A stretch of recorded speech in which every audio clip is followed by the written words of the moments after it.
الحمد لله رب العالمين والعاقبة للمتقين والصلاة والسلام على سيد المرسلين وعلى آله وأصحابه وأزواجه وذرياته وأتباعه وأهل بيته أجمعين. أما بعد فأعوذ بالله من الشيطان الرجيم. بسم الله الرحمن الرحيم. لقد كان لكم في رسول الله أسوة حسنة. صدق الله العلي العظيم وصدق رسوله النبي الكريم ونحن على ذلك لمن الشاكرين والشاهدين والحمد لله رب العالمین. معزز بزرگوں، دوستوں اور دینی ایمانی بھائی، سیرت النبی صلی اللہ علیہ وسلم کے سیشن نمبر 3 میں آپ سبھی کا استقبال ہے. سیشن نمبر 2 میں ہم نے حضور پاک صلی اللہ علیہ وسلم کے دادا عبد المطلب کے ساتھ دو اہم ترین جو واقعات پیش آئے تھے، جن میں سے پہلے کا تعلق زمزم کے کنویں سے تھا اور دوسرے کا تعلق کعبۃ اللہ کی حفاظت سے تھا، اور اصحاب فیل کو یعنی ہاتھی والوں کو ہلاک کرنے سے اس کا تعلق تھا. ان دونوں کو ہم نے سیشن نمبر 2 میں آپ کے سامنے ذکر کیا تھا.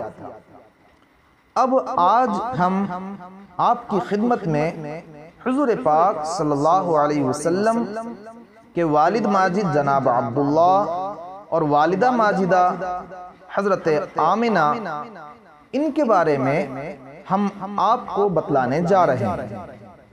عبد المطلب کے کل 10 بیٹے تھے مشہور قول کے مطابق، جن میں سے 5 کو ایمان یا کفر کی وجہ سے شہرت حاصل تھی. ان میں سے ایک ابو لہب ہے جو کفر اور سرکشی میں مشہور رہا. دوسرے چچا ابو طالب تھے جو حضور کی حمایت کے اعتبار سے مشہور ہیں. تیسرے حضرت عبداللہ ہیں جو اللہ کے نبی صلی اللہ علیہ وسلم کے والد ماجد ہونے کے اعتبار سے مشہور ہیں. چوتھے حضرت حمزہ اور 5ویں حضرت عباس رضی اللہ عنہما. یہ دونوں اسلام کے اعتبار سے شہرت یافتہ ہیں. ان کے علاوہ 5 اور ہیں جو حضور پاک صلی اللہ علیہ وسلم کے چچا کہلاتے ہیں، لیکن انہیں کوئی خاص شہرت حاصل نہیں ہے. ان میں سے ایک حارث ہیں، دوسرے زبیر ہیں، تیسرے غیداق ہیں، چوتھے مقوم ہیں اور 5ویں ضرار ہیں. یہ 5 اور اوپر والے 5 اس طرح سے کل یہ 10 ہوتے ہیں. بعض نے 11، بعض نے 13 کا بھی قول اختیار کیا ہے. بہرحال یہ عبد المطلب کے بیٹے تھے، حضور پاک صلی اللہ علیہ وسلم کے والد ماجد عبداللہ اور باقی حضور کے چچا. حضور کی 6 پھوپھیاں تھیں. ام حکیم جن کا نام اصل بیضا تھا، number 2 Barrah, number 3 Atiqa, number 4 Safia, number 5 Urwa اور نمبر 6 امیمہ. ان سب میں سب سے زیادہ خوبصورت، سب سے زیادہ پاک دامن اور لوگوں کے درمیان اور خاندان کے درمیان، گھر والوں کے درمیان سب سے زیادہ چہیتے وہ جناب والد ماجد حضرت عبداللہ تھے. حضرت عبداللہ کو ذبیح بھی کہا جاتا ہے. اسی لیے اللہ کے پیارے نبی صلی اللہ علیہ وسلم کا فرمان ہے، انا ابن الذبیحین، یعنی میں 2 ذبیح کا بیٹا ہوں. ذبیح یعنی جس کو ذبح کیا گیا ہو یا ذبح کے لیے تیار کیا گیا.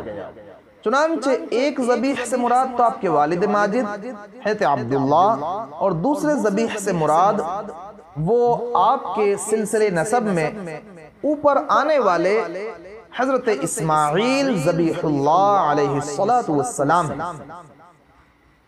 آپ کے والد ماجد عبداللہ وہ ذبیح کیسے بنے؟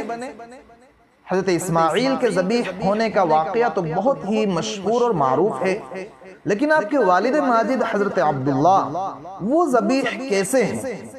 اس کا ایک بڑا دلچسپ واقعہ ہے، اور وہ واقعہ یہ ہے کہ عبد المطلب نے نظر مانی تھی، منت مانی تھی کہ جب میرے 10 بیٹے ہو جائیں گے اور 10 کے 10 تندرست و توانا ہوں گے اور وہ لڑائی لڑنے، بچاؤ کرنے، دفاع اور ڈیفینس کرنے کے لائق ہو جائیں گے، تو اس وقت میں ان 10 میں سے ایک کو اللہ کے نام پر قربان کروں گا۔ چنانچہ سب ماشاءاللہ تندرست و توانا ہو گئے، لڑائیاں لڑنے کے لائق ہو گئے، بچاؤ کرنے کے قابل ہو گئے، ڈیفینس کے قابل ہو گئے، تو دادا عبد المطلب نے اپنے 10 کے 10 بیٹوں کو اپنی منت سے باخبر کیا کہ دیکھو بیٹو، میں نے ایسی نظر مانی تھی، ایسی منت مانی تھی کہ جب 10 میرے بیٹے ہو جائیں گے اور 10 کے 10 بچاؤ کے قابل ہو جائیں گے، تندرست و توانا ہوں گے، تو اس وقت میں 10 میں سے ایک کو ذبح کروں گا۔ چنانچہ سب کے سب اس کے لیے تیار ہو گئے کہ ٹھیک ہے ابا جان، آپ ہم میں سے جس کو چاہیں ذبح کر سکتے ہیں، ہم سب کے سب تیار ہیں۔ چنانچہ اس زمانے کے عرف کے مطابق دادا عبد المطلب نے جو کچھ قسمت کے اور لک کے نصیب کے تیر ہوا کرتے تھے، ان تیروں پر ان سب کے نام لکھے۔ 10 تیروں پر 10 بیٹوں میں سے ہر ایک کا الگ الگ نام لکھ دیا، اور اس زمانے کا جو بت تھا، بڑا بت ہبل، اس کا جو رکھوالا اور اس کا جو ذمہ دار تھا، اس کا جو قیم تھا، وہ تیر اس کے حوالے کی۔ اس نے ان تیروں کو گھما پھرا کر، گردش دے کر قرآن نکالا، قرآن اندازی کی، تو آپ کے والد ماجد حضرت عبداللہ کا نام نکل آیا۔ عبد المطلب نے عبداللہ کا ہاتھ پکڑا، چھری لی اور ذبح کرنے کے لیے خانہ کعبہ کے پاس لے کر آ گئے، لیکن قریش کے نزدیک بھی اور خاندان والوں کے نزدیک بھی سب سے زیادہ چہیتے اگر کوئی تھے تو وہ جناب عبداللہ تھے۔ تو قریش اور خاص طور پر جناب عبداللہ کے ننیحال والے مامو نانا یعنی کہ قبیلے بنو مخزوم کے لوگ، اور اسی طرح عبداللہ کے بھائی یعنی کہ چچا ابو طالب، یہ سب کے سب آڑے آ گئے، اور انہوں نے عبداللہ کو قربان کرنے سے منع کرنا چاہا۔ تو عبد المطلب نے کہا کہ اگر میں ان کو قربان نہ کروں تو پھر اپنی نظر کا کیا کروں؟ میں نے منت بھی تو مان رکھی ہے۔ انہوں نے مشورہ دیا کہ وہ اس زمانے کی کوئی عرافہ، کوئی کاہنہ، کوئی خاص علم رکھنے والی خاتون تھی کہ اس کے پاس جائیں اور جا کر اس مسئلے کا حل دریافت کریں۔ چنانچہ عبد المطلب اس خاتون کے پاس پہنچے اور اس سے مسئلے کا حل طلب کرنا چاہا۔ اس نے کہا کہ ایک کام کریں کہ قرآن اندازی اس طرح کریں کہ عبداللہ اور 10 اونٹوں کے درمیان قرآن اندازی کریں۔ اگر قرآن 10 اونٹوں کے نام پر نکل آتا ہے تو 10 اونٹ قربان کر دیں اور عبداللہ کو بچا لیں، اور اگر عبداللہ کے نام قرآن نکلتا ہے تو دوبارہ قرآن اندازی کریں، 10 اونٹ اور بڑھا دیں، اور پھر بھی اگر عبداللہ کے نام پر قرآن نکلتا ہے تو 10 اونٹ اور بڑھا دیں اور پھر قرآن اندازی کریں۔ یہ ترکیب اس نے بتلائی یہاں، اور جب تک قرآن اندازی کرتے رہیں جب تک کہ اللہ راضی نہ ہو جائے، اور جب اونٹوں کے نام قرآن نکل آئے تو اونٹوں کو ذبح کر ڈالیں۔ چنانچہ عبد المطلب نے واپس آ کر عبداللہ اور 10 اونٹوں کے درمیان قرعہ اندازی کی، مگر قرعہ عبداللہ کے نام نکلا۔ اس کے بعد 10 اونٹ اور بڑھائے، یعنی 20 اونٹ اور عبداللہ کے نام قرعہ اندازی کی، پھر بھی عبداللہ کے نام قرعہ نکلا۔ پھر اور 10 اونٹ بڑھا کر 30 اونٹ اور عبداللہ کے نام قرعہ اندازی کی، پھر بھی عبداللہ کے نام قرعہ نکلا۔ وہ 10 اونٹ کر کے بڑھاتے چلے گئے، نام عبداللہ کا نکلتا رہا۔ جب 100 اونٹ پورے ہو گئے تو قرعہ اونٹوں کے نام نکلا۔ اب عبد المطلب نے ان 100 اونٹوں کو عبداللہ کے بدلے میں ذبح کیا اور ذبح کر کے ان اونٹوں کو وہیں چھوڑ دیا۔ کسی انسان یا کسی درندے کے لیے کوئی رکاوٹ نہیں تھی، جس کا جی چاہے وہ آئے اور گوشت لے جائے۔ بڑی عجیب بات ہے کہ اس واقعے سے پہلے قریش اور عرب میں خون بہا یعنی کہ دیت کی مقدار، کوئی انسان کسی کو قتل کر دے تو اس کی دیت کی مقدار، اس کے بدلے کی مقدار 10 اونٹ تھی، لیکن اس واقعے کے بعد 100 اونٹ کر دی گئی، اور اسلام نے بھی اس مقدار کو برقرار رکھا ہے۔ تو یہ ہے وہ واقعہ جس کی طرف اشارہ کرتے ہوئے اللہ کے نبی صلی اللہ علیہ وسلم سے آپ کا یہ ارشاد منقول ہے کہ انا ابن الذبیحین، کہ میں 2 ذبیح کی اولاد ہوں، یعنی ایک تو حضرت اسماعیل علی نبینا وعلیہ السلام جو ذبیح اللہ ہیں، اور دوسرے آپ کے والد ماجد یعنی کہ جناب عبداللہ۔ تو یہ تو عبداللہ کی گویا نظر جو عبداللہ پر نکل رہی تھی، قرعہ جو عبداللہ کے نام نکل رہا تھا، تو اس کے ذریعے جناب عبداللہ کی رہائی اور عبداللہ کے بچ جانے کا واقعہ ہوا۔ جب عبداللہ قربانی سے بچ گئے تو عبد المطلب کو پھر ان کی شادی کی فکر ہوئی کہ اب ان کی شادی کرنا چاہیے۔ چنانچہ قبیلے زہرہ میں وہب بن عبد مناف کی بیٹی جن کا نام آمنہ تھا، اور وہ قریش کے تمام خاندانوں میں ممتاز تھی، حسب نسب کے اعتبار سے بھی اور رتبے کے اعتبار سے بھی، ہر اعتبار سے افضل ترین خاتون شمار ہوتی تھی۔ وہ اس وقت اپنے چچا وہیب کے پاس رہتی تھی۔